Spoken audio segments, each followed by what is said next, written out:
¿Qué tal? ¿Cómo están? Muy buenas noches. Y ayer yo les estaba contando que Dios los hace y ellos se juntan cuando hablábamos de la cumbre del ALBA, esa cumbre que se celebraba en Cuba, donde estaba Venezuela, Nicaragua, Cuba. Bueno, pues lo de hoy no deja de ser menos, porque estos hermanitos de la caridad también parecería que se han unido por lo mismo. El presidente de Rusia, Vladimir Putin, y su homólogo chino, Xi Jinping, han mantenido una cumbre en la que han abordado las acciones de Estados Unidos y de la OTAN, así como su cooperación bilateral frente a las tensiones con Occidente, y a la cumbre por la democracia de Joe Biden. Rusia y China han mostrado un frente común en una reunión con una atmósfera demasiado cordial. Los líderes han elogiado las relaciones entre ambos países, que aunque no son precisamente una alianza formal, son un modelo de coordinación. La buena sintonía exhibida en la cumbre entre los dos grandes rivales de Estados Unidos contrasta con el clima geopolítico fuera de ella. La acumulación de las tropas rusas en la frontera con Ucrania ha desatado las tensiones entre Moscú y Occidente, que teme una nueva invasión al país vecino. Mientras, Pekín y Washington viven en un constante forcejeo de medidas, de contramedidas, de amenazas en torno a la situación de los derechos humanos en Xinjiang o en Hong Kong, las provocaciones chinas en Taiwán y más recientemente también pues esos Juegos Olímpicos de invierno a celebrarse en Beijing el próximo febrero y que han sido boicoteados diplomáticamente por Estados Unidos y como efecto dominó con el Reino Unido, Australia y Canadá. En esta reunión, Xi y Putin han acordado hacer un balance de la cooperación en el marco de esa asociación estratégica de ambos países y abordar prioridades sobre los asuntos de la agenda regional y global. Lo cierto es que, como yo les decía, ellos se juntan y el resto del mundo tiembla porque nadie sabe a ciencia cierta qué se traman estos dos gigantes. Comenzamos.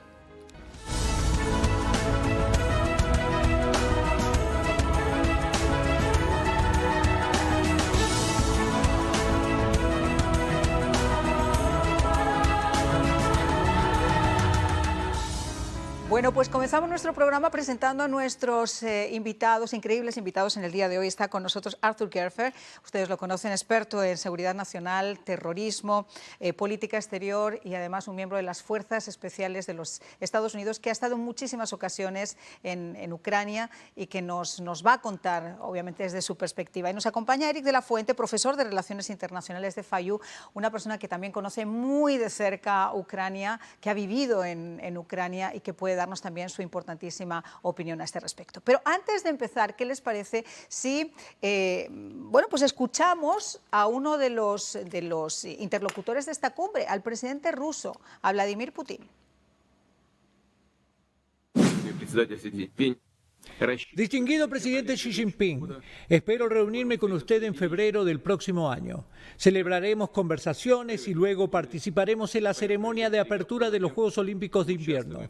Le agradezco su invitación para asistir a este evento histórico. Me gustaría señalar que siempre nos hemos apoyado mutuamente en términos de cooperación deportiva internacional, incluida la oposición a cualquier intento de politizar el deporte y el movimiento olímpico. Tengo todas las razones para creer que China está plenamente capaz de albergar unos espléndidos Juegos Olímpicos de invierno de alto nivel. Bueno, ya lo he dicho, como dos hermanitas, así es como han estado estos dos bloques, enemigos además de los Estados Unidos, los dos grandes enemigos de Estados Unidos en esa cumbre virtual. Ahora, ¿qué se podría esperar de esta reunión, además de ahondar en esa agenda regional y global? Bueno, en primer lugar, yo creo que lo cierto es que el comienzo de estas alianzas estratégicas es buscarse el apoyo mutuamente frente, obviamente, a la OTAN y a la Unión Europea y, por supuesto, a Estados Unidos. Pero voy a empezar con Arthur, porque estábamos conversando antes en la radio. ¿Qué es exactamente lo que pueden estar tramando, Arthur? Bueno, obviamente estos comentarios por parte del presidente Putin son para hacer hincapié del hecho de que los Estados Unidos, Australia, el Reino Unido y Canadá y sus delegaciones diplomáticas no van a atender la ceremonia de apertura de las Olimpiadas Invernales que se llevarán a cabo en la China comunista. Y es solamente para tirar eso en cara a nosotros y a nuestros aliados. En lo que concierne a esto, tenemos que recordar que Rusia y, bueno, la Unión Soviética y la China comunista pelearon una guerra de 11 meses en 1969, que en el 2004 por fin llegaron a unos acuerdos sobre la disposición que los llevó a ellos a esa guerra. Pero obviamente cada uno de los dos países tienen sus intereses prácticos en contra de tanto los Estados Unidos como sus aliados en ambas regiones. Y creo que ambos países están usando y tomando prestado el famoso dicho de Sun Tzu, que es el enemigo de mi enemigo es mi amigo. Y por lo tanto ellos van a utilizar cada uno de los recursos de estos dos países para poder efectuar su política exterior hostil contra Ucrania, la OTAN y la Unión Europea y los Estados Unidos, y Lanzus y los países de Asia que colindan con el mar Chino. Ahora, el otro día, Eric, cuando estábamos abordando el tema de si podría ser posible que Rusia finalmente invadiera Ucrania por ese movimiento de tropas que había habido y esos ejercicios militares, y si esto era una forma de que Putin mostrara su liderazgo, o si esto realmente era más que nada una prueba de fuego y que no había realmente nada más que tratar de amenazar o de tener una posición de fuerza frente a la Unión Europea y frente a Estados Unidos y la OTAN. Ahora, el punto que vemos en el día de hoy es que a pesar de esas reuniones con Biden, a pesar de las amenazas concretas de la Unión Europea y de su portavoz, que ha dicho que induciría algo más que medidas o que sanciones, que serían unas sanciones sin precedentes, esas han sido sus palabras, no ha pasado mucho más. Putin sigue estando ahí y la amenaza de esa invasión está presente.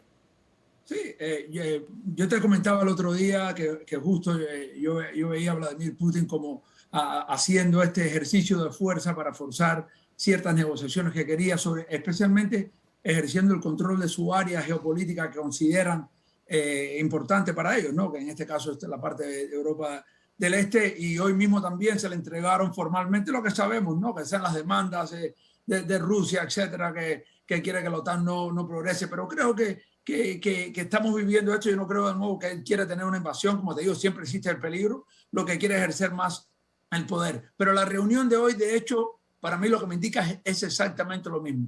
Yo también no creo en amigos y enemigos, creo en alianzas pragmáticas. Y estos dos países, como bien dijo Arthur, no, tienen una historia de confrontación. Pero ahora lo que los dos buscan es ejercer con más fuerza su control sobre lo que ellos se perciben, su área geopolítica. En el caso de Rusia, la Europa del Este, en Bielorrusia, en Ucrania, lo que hablábamos el otro día, y lo que sabemos con China, ¿no? En lo que es alrededor de Taiwán, de todo lo que es el South China Sea, el mar sur chino y otras partes de Asia. Y ellos juntos tienen este mismo objetivo y ven a Estados Unidos, obviamente, como la potencia importante que puede contrarrestar. Por lo cual, este tipo es un ejercicio de enseñar un frente unido en esa situación.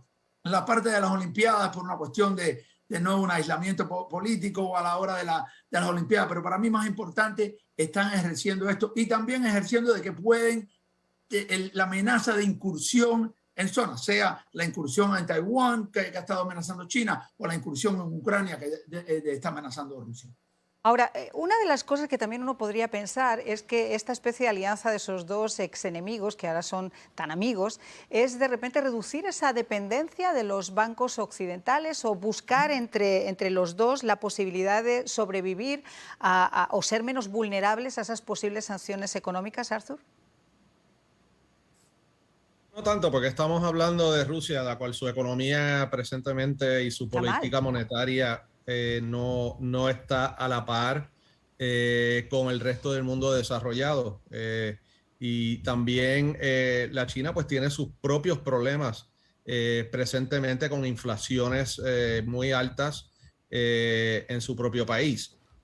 O sea, que económica financieramente no creo que haga un contrabalance hacia las posibles sanciones económicas muy draconianas que se efectuaría contra Rusia, de ellos incurrir en una invasión de Ucrania.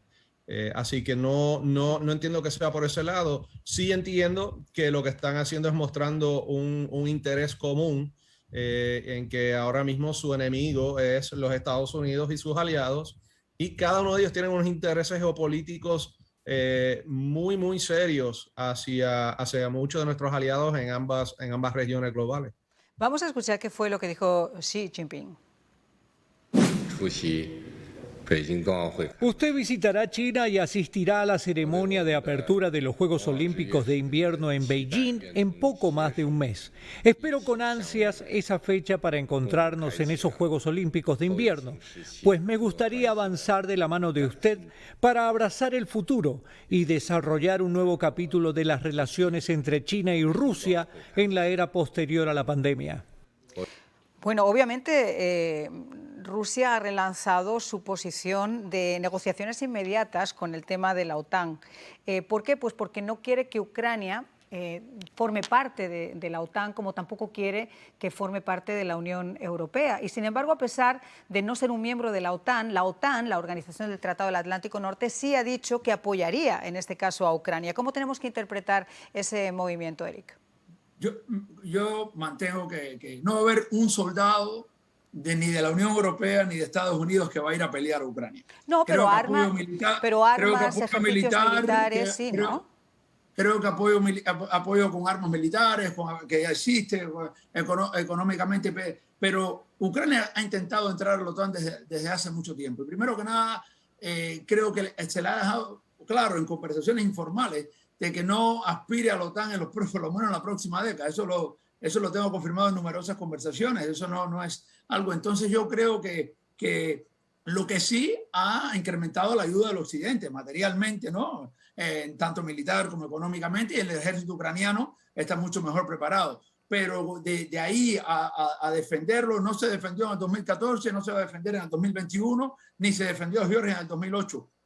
Estoy hablando de soldados, ¿no? Ahora, del tipo de ayuda sí se ha incrementado mucho, ¿no? Y una pregunta de la que hiciste antes, yo estoy de acuerdo con lo de la parte económica.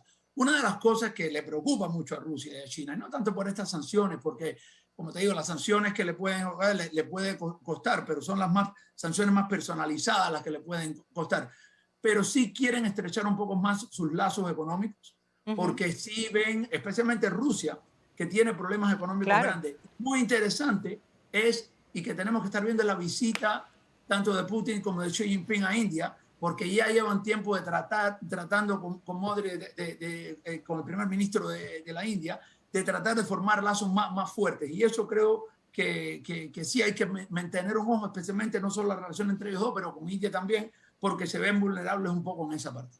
Bueno, tú has mencionado una cosa muy interesante, y es que obviamente ni Estados Unidos ni la Unión Europea por el momento proyecta tener ningún soldado en esta contienda. O sea, lo vimos en los Balcanes, pero era un caso totalmente diferente. Aquí tendrían que ponerse las cosas muy mal para que realmente se pudiera ver algún soldado. Pero eso es obviamente una impresión que ustedes son los expertos y me pueden corregir si estoy equivocada. Ahora, hay un tema que sí es importante, y es, a pesar de que los soldados, a pesar de que Estados Unidos no intervenga en Ucrania, porque no lo va a hacer como hemos visto, sí que de repente puede incrementar las ayudas a los ucranianos, no solamente en materia militar, sino en materia estratégica. Y la pregunta que les hago y con la que nos vamos a la pausa es, unos piensan que porque Ucrania está muy lejos y porque de momento no se proyecta que haya soldados, no nos interesa, está lejos, no nos va a pasar nada, pero ¿cuáles pueden ser las repercusiones que puede llegar a tener esa escalada para nosotros aquí en los Estados Unidos? Ya regresamos. Bueno, antes de que me conteste la pregunta, quiero que escuchemos a Yuri Ushakov, vocero del Kremlin. El presidente Putin dijo que le describió a Biden la situación y las crecientes amenazas hacia los intereses rusos por parte de los estadounidenses y la alianza de la OTAN, quienes poco a poco han trasladado su infraestructura militar hasta las fronteras rusas. El presidente Xi Jinping entendió esas preocupaciones y apoyó plenamente nuestra iniciativa de desarrollar ciertas garantías de seguridad, por lo que hoy fueron entregadas en nuestro Ministerio de Relaciones Exteriores a representantes estadounidenses propuestas concretas que tienen como objetivo desarrollar garantías de seguridad jurídica para Rusia. Bueno, ahora sí, después de escuchar esto, reitero la pregunta. ¿Cómo nos puede afectar? ¿Qué repercusiones puede tener esta escalada o esa unión para nosotros aquí en los Estados Unidos, Arthur? Bueno, muy claramente una invasión rusa a Ucrania va a afectar drásticamente las relaciones con Europa. O sea, Europa ya Alemania ya está sintiendo y Polonia ya están sintiendo las presiones de esta invasión. Si hablamos de Nord Stream 2, que es el ducto por la cual va a pasar todo el gas natural de Rusia hacia Alemania, Dinamarca y otros países europeos, pues ahora ellos se van a sentir extorsionados por parte de Rusia.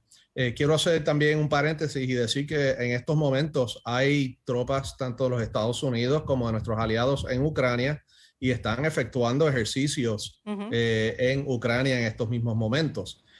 Ahora, de los rusos invadir, pues obviamente pues, se tomarán unos pasos muy diferentes, pero sí se va a continuar apoyando a Ucrania con equipo, con personal, con otras maneras para poder contrarrestar la amenaza rusa ya que se llevaría a cabo al resto de Europa.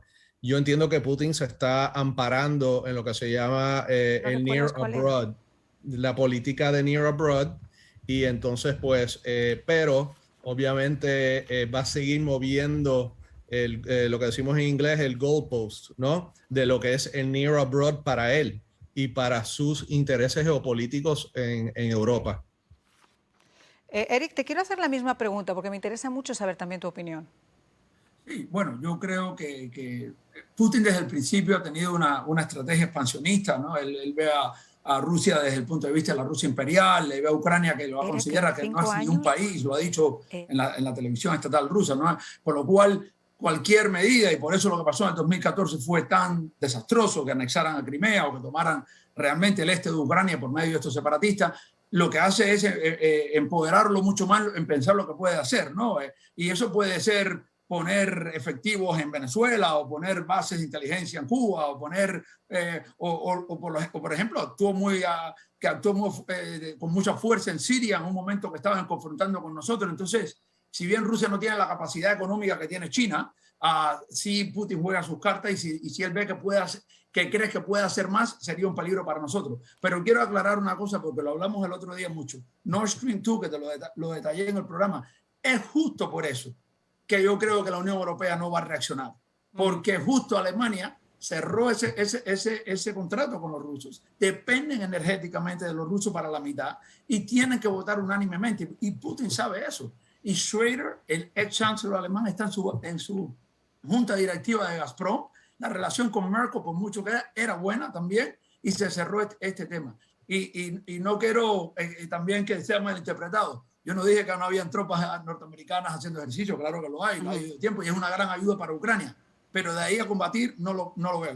No pasó antes, no pasó ahora, no creo que va a pasar. Pero esperemos que no lleguen ahí. Pero claro que Estados Unidos está haciendo mucho por ayudar a Ucrania y eso ha ayudado a Ucrania a fortalecerse y hace pensar mucho a Putin. Y por eso yo no creo que Putin va a invadir. Yo creo que no se puede sacar de las cartas porque al final de cuentas es su prioridad número 1 internacional. Pero creo que no es lo que busca porque él sabe que la ayuda, en este caso, Estados Unidos y Europa, ha sido mucho más grande y es para preparar a Ucrania mejor. Bueno, hay un artículo de opinión en el Wall Street Journal muy interesante en el que hablaba sobre la posibilidad de que en 5 años, si las cosas no cambian, se mantuviera y se duplicara de alguna forma la potencia del ejército de los Estados Unidos. Quedaría como la hegemonía del mundo, sería el ejército mejor equipado y el más potente del mundo. Es un artículo de opinión del Wall Street Journal que les recomiendo. Pero vamos a hacer una nueva pausa, vamos a regresar enseguida y vamos a conocer cuál es entonces la idea que tienen nuestros invitados como conclusión. Bueno, les decía que quisiera conocer entonces cuáles son las conclusiones de este hermanamiento entre Rusia y entre China y qué podemos esperar. Empiezo contigo, Arthur. Bueno, quiero hacer bien claro que los rusos están ahora mismo bajando por su checklist de cosas que tienen que efectuar para poder llevar a cabo la invasión. Vemos las unidades que se están moviendo, los batallones que se están moviendo de reserva, y obviamente esos son indicadores muy claros de qué es lo que se va a llevar a cabo. También tenemos que tomar en cuenta que hay una cosa que se llama los procedimientos de liderazgo de tropas, y de los 8 pasos ya Rusia ha efectuado 6 de ellos. Lo único que le hace falta a ellos para completar los 8 pasos es ejecutar la orden y la supervisión de la orden. O sea, esto Rusia entiendo que tiene la ventana de posibilidad de invadir ya desde este momento hasta enero o febrero, cuando ellos entiendan que sus condiciones ya están establecidas. Pero vamos a ser bien claros de que esto no es una amenaza rusa, esto es ya ha cruzado la línea roja y ellos ya están en lo que se llama un movimiento o un road to war. Y ahora ellos les hace falta ahora que los diplomáticos, tanto en la capital de Moscú como en la capital de Washington DC, deciden cómo es que van a prevenir y cómo es que ellos van a negociar esto de aquí a la primera semana de enero. Eric, tengo 30 segundos, pero quiero saber tu opinión. Creo que lo que vimos en tu pregunta de Rusia y China, de nuevo, estamos viendo 2 países que están buscando, tienen intereses comunes. Creo que es importante lo que pase, porque también si, por ejemplo, Vladimir Putin puede salirse con la suya y realmente ingerir de nuevo en Ucrania o tomar territorio, es un mensaje que también Xi Jinping puede llevar en términos de Taiwán. Entonces creo que es importante lo que pasa en un lado, lo que pasa a nivel global, y ahí yo creo que Estados Unidos tiene que estar trabajando muy de cerca con sus aliados para realmente prevenir esto. Y eso a pesar de lo que ocurrió en Afganistán, donde ya había apuestas de cuál sería la posición que tomaría Estados Unidos después de la salida caótica de Afganistán y la posición entre sus aliados. Por cierto, antes de despedirles a los dos, les comento también a ustedes que la hija de Navalny, este líder opositor ruso, ha recibido hoy el premio Sájarov en su nombre, lo que ha sido pues un jarro de agua fría, me imagino, para el señor Putin. Muchísimas gracias a los dos por habernos acompañado.